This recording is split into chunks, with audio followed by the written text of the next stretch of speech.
ونستعينه ونستغفره ونعوذ بالله من شرور أنفسنا ومن سيئات أعمالنا من يهده الله فلا مضل له ومن يضلل فلا هادي له وأشهد أن لا إله إلا الله وحده لا شريك له وأشهد أن محمدا عبده ورسوله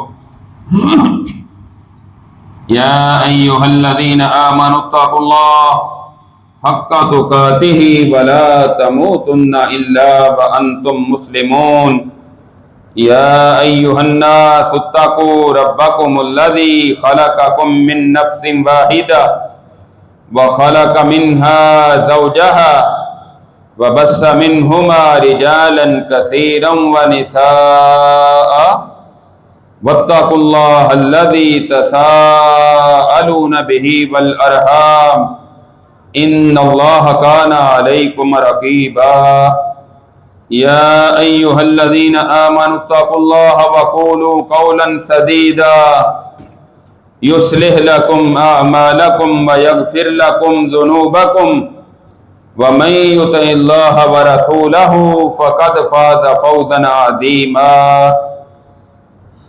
أما بعد فإن خير الحديث كتاب الله وخير الهدي هدي محمد صلى الله عليه وسلم وشر الأمور محدثاتها وكل محدثة بدعة وكل بدعة ضلالة وكل ضلالة في النار اللهم صل على محمد وعلى آل محمد كما صليت على إبراهيم وعلى آل إبراهيم إنك حميد مجيد اللهم بارك على محمد وعلى آل محمد كما باركت على إبراهيم وعلى آل إبراهيم إنك حميد مجيد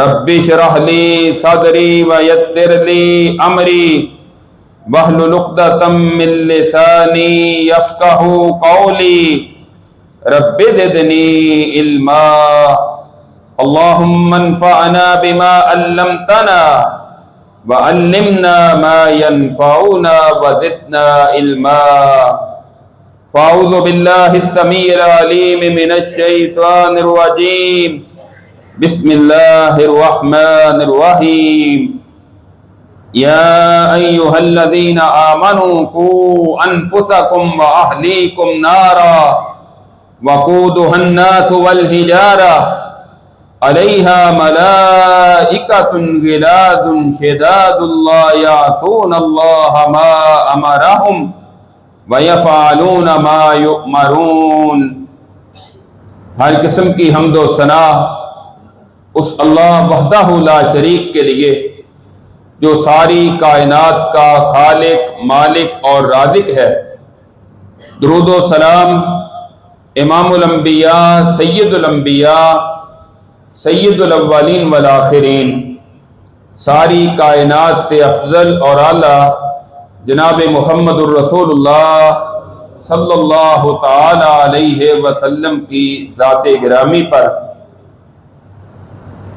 سامعین محترم، قرآن کریم کی سورہ تحریم سے جو آیت مبارکہ میں نے تلاوت کی ہے، اللہ رب العزت نے اس میں حکم دیا ہے کہ اے ایمان والو اپنے آپ کو اور اپنے اہل و عیال کو جہنم کی آگ سے بچا لو، وہ آگ کہ جس کا ایندھن لوگ ہوں گے اور پتھر ہوں گے، اور اس پر بڑے ہی سخت مزاج زبردست قسم کے فرشتے جو ہیں وہ اس آگ پر مسلط ہوں گے۔ اللہ رب العزت کے کسی بھی حکم کی وہ نافرمانی نہیں کرتے، بلکہ وہی کرتے ہیں جس بات کا ان کو حکم دیا جاتا ہے۔ ہر شخص اس بات کی کوشش بھی کرتا ہے اور یہ سمجھتا ہے کہ وہ اپنے لیے اور اپنی اولاد کے لیے بہتر مستقبل، برائٹ فیوچر کا انتظام کر سکے، اور اس کے لیے وہ بھرپور کوشش بھی کرتا ہے کہ میری اولاد کو زیادہ سے زیادہ سہولیات مل جائیں، میری اولاد کا اچھا کاروبار، اچھا بزنس، اچھی جاب، اچھا رہن سہن ہو۔ لیکن محترم بھائیوں، یہ صرف چند سال کی زندگی ہے جس کے لیے ہم یہ کوشش کرتے ہیں، اور بعض اوقات ایسے بھی ہوتا ہے کہ آپ نے اپنی اولاد کے لیے کاروبار بھی تیار کر لیا ہے، اس کے لیے کوٹھی کا انتظام بھی کر لیا، اس کے لیے گاڑی بھی خرید لی، اور ابھی آپ زندہ ہوتے ہیں اور وہ آپ کی اولاد آپ سے پہلے فوت ہو جاتی ہے۔ ایسے بہت سارے واقعات آپ کے سامنے آتے رہتے ہیں۔ تو وہ زندگی جو بڑی محدود ہے، اس کے لیے ہم اتنی کوشش، اتنی تگودو کرتے ہیں، لیکن جو ان کا ہمیشہ کا رہن سہن ہے، جو ہمیشہ کی زندگی ہے، جو 10 20 40 50 60 سال کی نہیں بلکہ ہزاروں سالوں میں بھی اس کو محدود نہیں کیا جا سکتا، اس پر بھی غور کریں کہ ہم اپنے لیے اور اپنی اولاد کے لیے کیا کوشش کر رہے ہیں، ہماری اس کے لیے کتنی محنت ہے۔ صحیح بخاری میں حدیث ہے، نبی کریم صلی اللہ علیہ وسلم فرماتے ہیں، کلکم راء وکلکم مسئول عن رعیتہ، لوگوں تم میں سے ہر کوئی کسی نہ کسی معاملے کا ذمہ دار ہے، نگران ہے، اور اس سے اس کی رعایا کے متعلق پوچھا جائے گا۔ فالامام راء وہو مسئول عن رعیتہ، حکمران جو ہے وہ سب کا ذمہ دار اور نگران ہے، قیامت کے دن تمہارے حکمران سے تم سب کے متعلق سوال کیا جائے گا۔ والرجل راع فی اہلہ وہو مسئول عن رعیتہ، اور ایک شخص اپنے گھر کے تمام افراد کا نگران ہے، ذمہ دار ہے، قیامت کے دن اس سے ان سب کے متعلق اس کی رعایا جو ہے اس کے بارے میں سوال کیا جائے گا۔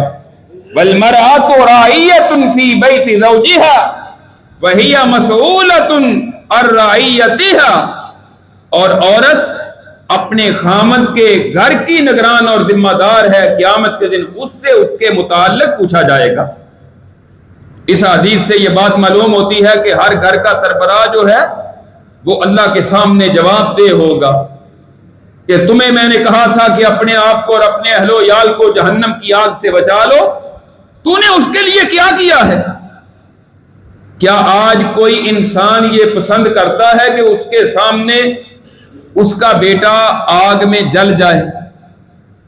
کوئی شخص یہ پسند کرتا ہے کہ اس کی آنکھوں کے سامنے اس کا بیٹا آگ میں جل جائے؟ حالانکہ یہ معمولی آگ ہے، اور جہنم کی آگ اس آگ سے 69 گنا زیادہ سخت ہے۔ تو جو بندہ اپنی اولاد کو دین نہیں سکھاتا، اس کی تربیت نہیں کرتا، اس کی آخرت کی فکر نہیں کرتا، سمجھ لیں کہ وہ یہ نہیں چاہ رہا کہ اس کی اولاد جہنم کی آگ سے بچ جائے۔ ہمیں دنیا کی نسبت آخرت کی کئی گنا زیادہ فکر ہونی چاہیے اپنی اولاد کی، کہ ان کو جہنم کی آگ سے بچا لے۔ اور حضرت ماقل بن یسار رضی اللہ تعالیٰ عنہ بیان کرتے ہیں، یہ حدیث بھی صحیح بخاری اور مسلم میں ہے، رسول اللہ صلی اللہ علیہ وسلم نے ارشاد فرمایا، ما من عبد یسترعیہ اللہ رعیہ یموت یوم وہو یموت یوم یموت وہو غاش لرعیتہ، کہ جس بندے کو اللہ تعالیٰ کسی کی نگرانی سونپتے ہیں، پھر وہ اپنی ماتحت اپنی رعایا کے ساتھ دھوکہ کرتا ہے اور مرتے دم تک دھوکہ ہی کرتا رہتا ہے، اللہ حرم اللہ علیہ الجنہ، تو اللہ اس پر جہنم، اللہ اس پر جنت کو حرام کر دیتے۔ ایک گھر کا سربراہ اپنی اولاد کے مستقبل کی فکر نہیں کرتا، ان کی آخرت کی فکر نہیں کرتا، ان کو دین نہیں سکھاتا، ان کو ایمان اور اسلام سے آگاہ نہیں کرتا، اور ایک وقت کا حکمران اپنی رعایا کا خیال نہیں کرتا، ان سے دھوکہ کرتا ہے، قیامت کا دن ہوگا اللہ اس بدبخت پر جنت کو حرام کر دیں گے۔ اس سے یہ معلوم ہوتا ہے کہ ہمیں اپنی آخرت بنانے کے لیے اور اپنی اولاد کی آخرت کی فکر کرنی چاہیے۔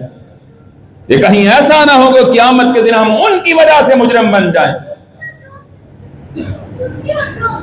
یہ بچوں کو باہر بھیج دیں۔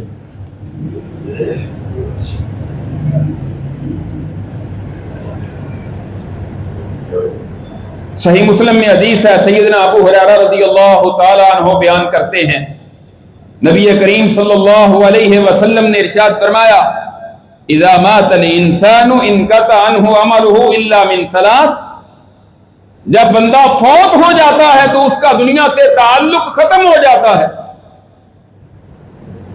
مگر تین چیزیں باقی رہتی ہیں، صدقۃ جاریہ، صدقہ جاریہ جو اپنی زندگی میں، اپنی صحت میں، اپنے ہاتھ سے اللہ کے راستے میں مال خرچ کیا، او علم ينتفع بہ، یا دین کا علم جو سکھایا ہے، دین کا علم جو نشر کیا ہے، جو پھیلایا ہے، مرنے کے بعد اس کا بدلہ ملتا رہے گا، او ولد صالح يدعو لہ، یا پھر نیک اولاد جو اس کے مرنے کے بعد اس کے لیے دعا کرتی رہتی ہے، مرنے کے بعد بھی اس کے انسان کے درجات بلند ہوتے ہیں اور اس کے گناہ معاف ہوتے جاتے ہیں۔ کیا آج ہم نے اپنی اولاد کو اس طرح کا تیار کیا ہے؟ ہمیں اپنی اولاد کی بڑی فکر ہے، یہ کسی اچھی پوسٹ پر پہنچ جائے، اچھی ڈگری مل جائے، اچھا کاروبار مل جائے، اچھا روزگار مل جائے، ڈاکٹر، انجینئر، وکیل اور جج بن جائے، یہ بیوروکریٹ بن جائے، اس کی بڑی فکر ہے۔ کوئی اس پر پابندی نہیں لگاتا کہ آپ ان کو ان پوسٹوں پر نہ بھیجیں، لیکن اس کے ساتھ ساتھ جو اس سے زیادہ ضروری ہے وہ ہے کہ اپنی اولاد کے عقائد کو درست کرو، ان کو عبادات سے روشناس کرواؤ، ان کو معاملات، اخلاقیات اور دین کے جو لازمی امور ہیں وہ اپنی اولاد کو سکھاؤ، اس کے ساتھ ساتھ وہ دنیا کمائیں، ان پر کوئی پابندی نہیں۔ اور اپنی اولاد کی تربیت کس طرح کرنی ہے؟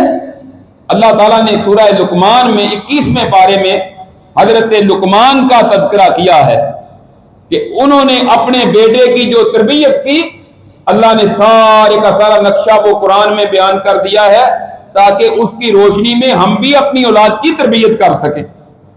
10 نصیحتیں کی ہیں حضرت لقمان نے اپنے بیٹے کو۔ وَإِذْ قَالَ لُقْمَانُ لِابْنِهِ وَهُوَ يَعِظُهُ يَا بُنَيَّ لَا تُشْرِكْ بِاللَّهِ إِنَّ الشِّرْكَ لَظُلْمٌ عَظِيمٌ۔ اللہ فرماتے ہیں جب لقمان نے اپنے بیٹے سے کہا اور ان کو واعظ کر رہے تھے، ترغیب دے رہے تھے نیک اعمال کی اور ان کو تنبیہ کر رہے تھے، برائیوں سے روک رہے تھے، تو کیا کہا؟ یا بنی لا تشرک باللہ، اے میرے بیٹے اللہ کے ساتھ کسی کو شریک نہیں کرنا۔ آج ہم پر ذمہ داری عائد ہوتی ہے کہ ہمارے چھوٹے بچے ہوں، ہم ان کو اپنے رب کا تعارف کروائیں، ان کو اللہ کی پہچان کروائیں۔ ہماری دین سے دوری کا نتیجہ یہ نکلتا ہے کہ آج کالجز اور یونیورسٹیز میں اور آپ کے شہر لاہور میں ایسے مسلمان گھروں میں بچے پیدا ہونے والے، بڑھنے والے، پروان چڑھنے والے کالج اور یونیورسٹی میں پہنچتے ہیں اور وہاں جا کر وہ آج الحاد کا شکار ہو رہے ہیں اور وہ رب کا انکار کر رہے ہیں۔ مسلمانوں کے گھروں کے بچے، شاید آپ اس کو معمولی سمجھتے ہیں، بہت بڑی تباہی ہے۔ معاشرے یکدم تباہ نہیں ہوتے، آپ جا کے دیکھیں اور پڑھیں۔ آج ہم اندلس کی تاریخ کو وہ قرطبہ اور غرناطہ جو مسلمانوں کا کبھی روشن ماضی ہوا کرتا تھا، کس طرح کتنے 100 سال مسلمان حکومت کرنے کے بعد وہاں عیسائیوں کے ہاتھوں شکست کھا کر اور کس طرح مسلمانوں پر ظلم و ستم کیا گیا اور کس طرح مسلمانوں کو وہاں سے جلا دیا گیا، پانی میں غرق کر دیا گیا، اور آج وہاں عیسائیوں کی حکومت ہے۔ وہ مسلمانوں کی تہذیب پر حملہ آور ہوتے ہیں، مسلمانوں کے عقائد کو ختم کرتے ہیں، آپ کی نسلوں سے دینداری ختم کرتے ہیں، اور آپ کو احساس تک نہیں ہوتا۔ آپ یہ سمجھتے ہیں شاید ہمارا مستقبل روشن ہو رہا ہے، اور کئی لوگوں سے تو میں نے خود یہ سنا ہے، وہ کہتے ہیں 4 بیٹے ہیں، ایک برطانیہ چلا گیا ہے، دوسرا آسٹریلیا چلا گیا ہے، تیسرا امریکہ چلا گیا ہے، چوتھا فلاں پوسٹ پر چلا گیا ہے، میں بڑا خوش قسمت ہوں، میرے جیسا اچھا تو کوئی بھی نہیں ہے، بہت بڑی کامیابی۔ تجھے اپنی اولاد کی فکر ہی نہیں کہ تو نے اس کی آخرت کیا بنائی، صرف دنیا۔ تو مر جائے گا، شاید تیرے لیے اس کو جنازے میں دعا مانگنے کا طریقہ بھی نہ آتا ہو۔ کیا تیری کامیابی، کیا تو سمجھتا ہے؟ فکر کرو اپنی اولاد کی اور ان کو توحید سکھاؤ۔ چھوٹا بچہ ہے، لا الہ الا اللہ، اور صرف لا الہ الا اللہ ہی نہیں، اس کا ترجمہ، اس کے تقاضے، لا الہ الا اللہ کا مفہوم کیا ہے، ایک اللہ کی توحید کیا ہے، اس سے روشناس کروانا چاہیے۔ اپنے بچوں کو توحید سکھائیں۔ حضرت لقمان نے یہی کہا ہے، یا بنی لا تشرک باللہ، اے میرے چھوٹے بیٹے، پیار کے ساتھ، اے میرے بیٹے لا تشرک باللہ، اللہ کے ساتھ کسی کو شریک نہ کرنا۔ اللہ کی ذات، صفات، عبادات میں کوئی شریک نہیں ہے۔ حاجت روا، مشکل کشا، داتا، گنج بخش، غوث اعظم، دستگیر، لجپال، اولاد دینے والا، رزق دینے والا، شفا دینے والا، کاروبار چلانے والا، ڈوبتی ہوئی کشتیوں کو پار لگانے والا، اللہ کی قسم اللہ کے سوا کوئی نہیں۔ وہی داتا ہے، وہی رزق دیتا ہے، اس کے ہاتھ میں زندگی اور موت ہے، وہ جس کو چاہے عزت دے، جس کو چاہے ذلیل کر دے، کوئی اسے پوچھنے والا نہیں۔ ان شرک لظلم عظیم، بے شک شرک جو ہے یہ بہت بڑا ظلم ہے، سب سے بڑا ظلم جو ہے یہ شرک ہے۔ حضرت لقمان نے اپنے بیٹے کو اس بات کی تعلیم دی، اور اس کے بعد اللہ رب العزت نے 2 آیات میں ذکر کیا، نصیحت کی، وَوَصَّيْنَا الْإِنسَانَ بِوَالِدَيْهِ، اور ہم نے انسان کو اس کے والدین کے متعلق خصوصی طور پر تاکید کی ہے کہ ان کے ساتھ اچھا سلوک کیا جائے۔ حملتہ امہ وہنا علی وہن وفصالہ فی عامین ان اشکر لی ولوالدیک الی المصیر، اس کی ماں نے کمزوری پر کمزوری اٹھاتے ہوئے اس کو اٹھائے رکھا، اور پھر دودھ چھڑانا اس کا 2 سال تک۔ میرا بھی شکر کرو، اپنے والدین کا بھی شکر کرو، لوٹ کر تو میرے پاس ہی آنا۔ والدین کے ساتھ حسن سلوک۔ آج اولادیں والدین کی نافرمان ہیں، دوستوں کو پروٹوکول ملتا ہے، والد کو اس طرح سمجھتے ہیں کہ جس طرح یہ ایک چوکیدار، والد کی بات کو اہمیت نہیں دی جاتی، والدین کا احترام نہیں کرتے۔ جس کے والدین اس پر ناراض ہیں وہ جو مرضی کر لے، جتنی مرضی عبادت کر لے، اس کی عبادت اس کو نجات نہیں دلا سکتی۔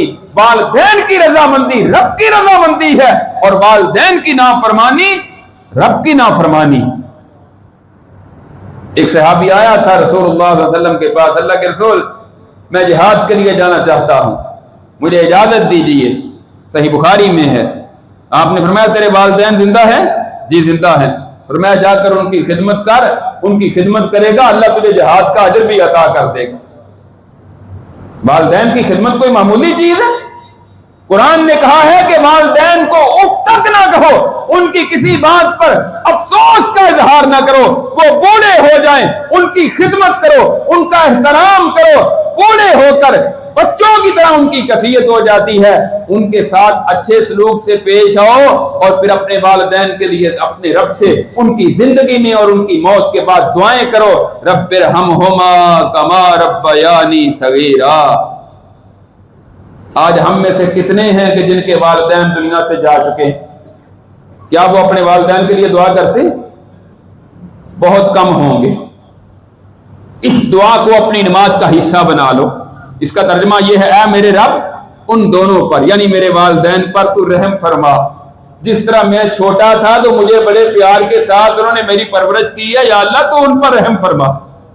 قرآن کی دعا ہے.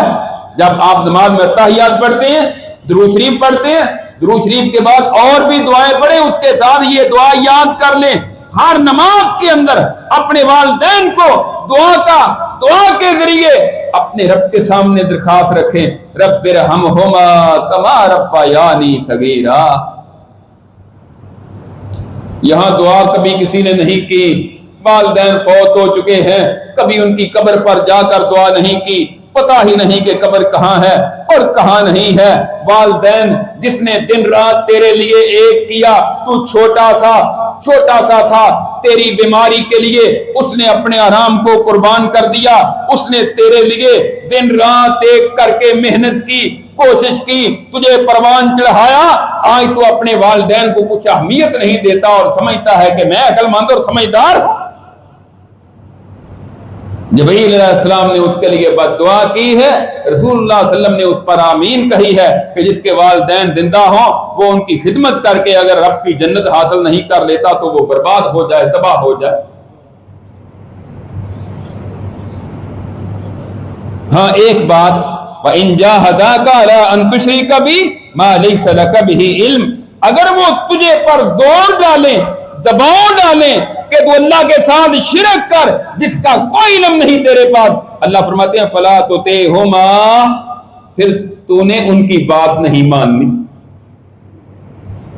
والدین کی عزت کرنی ہے، احترام کرنا ہے. وصاحبہما فی الدنیا معروفا، دنیا میں ان کے ساتھ اچھے طریقے سے پیش آنا ہے.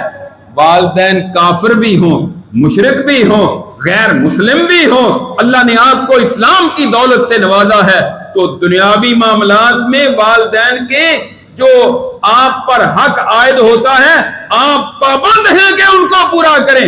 صرف ان کی بات مان کر اللہ کے ساتھ شرک نہیں کرنا. زبردستی کریں یا نرمی کے ساتھ کہیں، پیار کے ساتھ کہیں، شرک والی بات نہیں ماننی. کیوں؟ لا طاعۃ لمخلوق فی معصیۃ الخالق.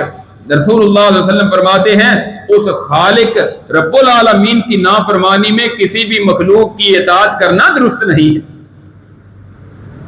وَاتَّبِعْ سَبِيلَ مَنْ أَنَابَ إِلَيَّ، اور پیروی کر اس شخص کی جو میری طرف رجوع کرنے والا ہے، اس کے راستے کی. والدین اگر مشرک ہیں تو پھر ان کے پیچھے نہیں لگنا.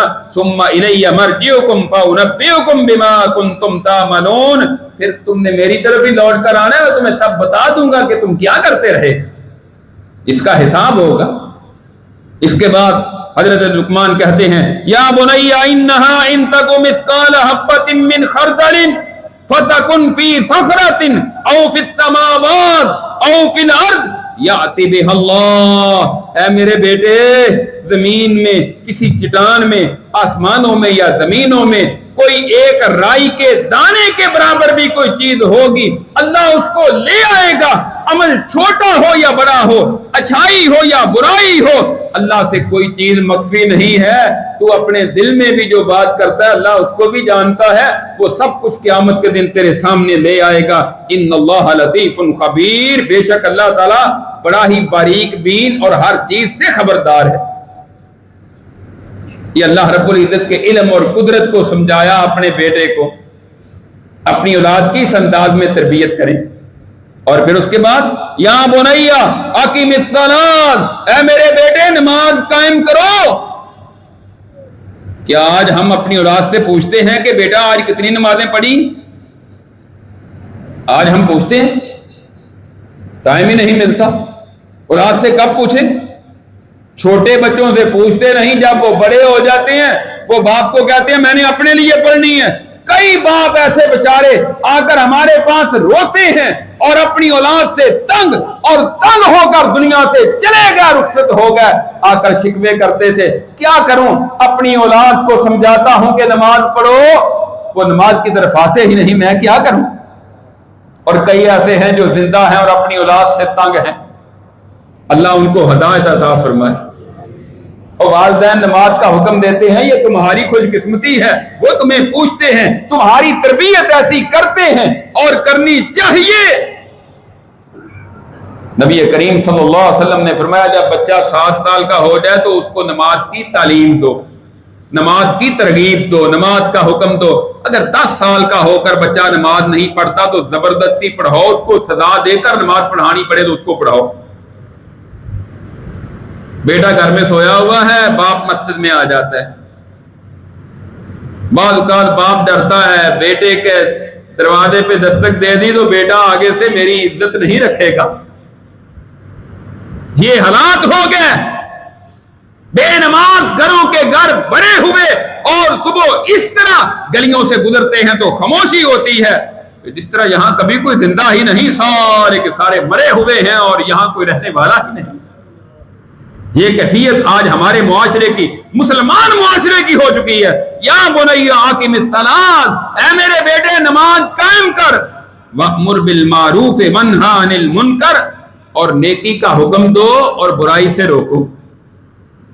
اپنی اولاد کو یہ سمجھاؤ بیٹا نیکی کا حکم دوسروں کو بھی دو، لوگوں کو اچھائی والی بات بتاؤ، برائی سے روکو۔ واصبر علی ما اصابک، اور پھر اگر کوئی تکلیف پہنچے، کوئی پریشانی، کوئی اذیت آ جائے اس پر صبر کرو۔ ان ذالک من عزم الامور، یہ بڑے ہی ہمت والے کاموں میں سے ہے یہ کام کرنا۔ ولا تصعر خدک للناس ولا تمشي في الارض مرحا، اور اپنے گال کو لوگوں کے سامنے پھیلاؤ نہیں، غرور نہ کرو، دوسروں کو حقیر نہ سمجھو۔ مجھے جانتا نہیں تو میں کون ہوں، تمہیں سبق سکھا دوں گا، تمہیں بتا دوں گا کون ہے تو۔ اپنی اصل کو جا کے ذرا دیکھ تو کون ہے، اور اگلے لمحے کا تمہیں پتا نہیں کہ تو کون ہوگا، زندہ ہوگا یا میت ہوگا۔ اخلاقیات، ولا تمشی فی الارض مرحا، اور زمین پر اکڑ کر نہ چل۔ ان اللہ لا يحب كل مختال فخور، بے شک اللہ تعالیٰ ہر تکبر کرنے والے اور غرور کرنے والے کو پسند نہیں کرتا۔ کسی کو مال ملا ہے تو اس کے مال کی وجہ سے اس کا دماغ خراب ہو گیا، کسی کو عہدہ ملا اس کا دماغ گھوم گیا، کسی کو اعلیٰ منصب ملا، غرور اور تکبر آ گیا، وہ دوسرے انسان کو انسان نہیں سمجھتا۔ بدقسمتی ہے تیری، اس میں تیرا کیا کمال ہے، دیا تو اللہ نے ہے، اور وہ اللہ اس بات پر قادر ہے کہ 1 منٹ بھی نہ لگے سارے کا سارا تو اسے واپس لے دے۔ کس بات پر غرور ہے، کس بات پر تیری اکڑ ہے، اور کس بات پر تو فخر کر رہا ہے۔ مقصد فی مشیک واغضض من صوتک ان انکر الاصوات لصوت الحمیر، اپنی چال میں میانہ روی اختیار کر۔ پہلے کہا غرور نہ کر، زمین پر اکڑ کر نہ چل، اور پھر ساتھ کہہ دیا میانہ روی، یعنی بیماروں کی طرح بھی نہیں چلنا، بلکہ سیدھے ہو کر عزت اور وقار کی چال چلو۔ یہ اسلام نے آداب سکھائے ہیں، اللہ نے سکھائے ہیں، اور عام حالات میں اپنی آواز کو بھی پست رکھو، درمیانہ رکھو۔ ان انکر الاصوات لصوت الحمیر، بے شک سب آوازوں میں سے بری آواز گدھے کی آواز ہے جو بلا وجہ چیختا اور چلاتا رہتا ہے۔ یہ 10 وصیتیں حضرت لقمان کی ہیں، اور نبی کریم صلی اللہ علیہ وسلم نے اپنے صحابہ اکرام کی کس طرح تربیت کی، اور بچوں کو کس طرح آپ نے آداب سکھائے، کس طرح ان کو دین سکھایا۔ حضرت عبداللہ ابن عباس رضی اللہ تعالیٰ عنہ رسول اللہ علیہ وسلم کے چچا کے بیٹے ہیں اور چھوٹے بچے تھے، آپ کے پاس آتے قرآن سیکھتے، آپ نے ان کو ایک دن نصیحتیں کی، 10 چیزیں آپ نے ان کو سکھائی ہیں۔ یہ حدیث مسند احمد میں بھی ہے اور اس کا کچھ حصہ جامع ترمذی میں بھی ہے۔ آپ نے فرمایا یا غلام انی اعلمک کلمات، اے بچے میں تجھے کچھ باتیں سکھانا چاہتا ہوں۔ میری طرف توجہ کریں ذرا، میری طرف دیکھیں، اٹھا دیں ذرا۔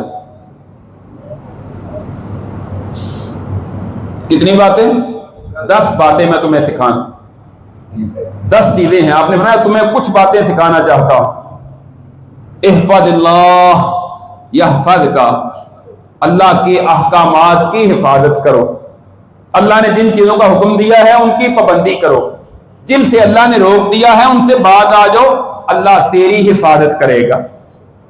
دوسری چیز احفظ اللہ تجدہ تجاہک، اللہ کے احکامات کی حفاظت کرو، اللہ کی مدد تیرے ساتھ شامل ہو جائے گی.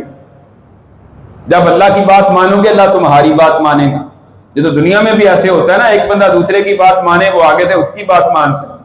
اللہ کہتے ہیں فاذکرونی اذکرکم، تم مجھے یاد کرو گے میں تمہیں یاد کروں گا. تم میری بات مانو میں تمہاری بات مانوں گا. آج تم اللہ کی مان لو، یہ چند سال باقی ہیں، اس کے بعد پھر اللہ تمہاری مان لے گا تو سمجھ لیں کہ تمہاری نجات ہو جائے گی.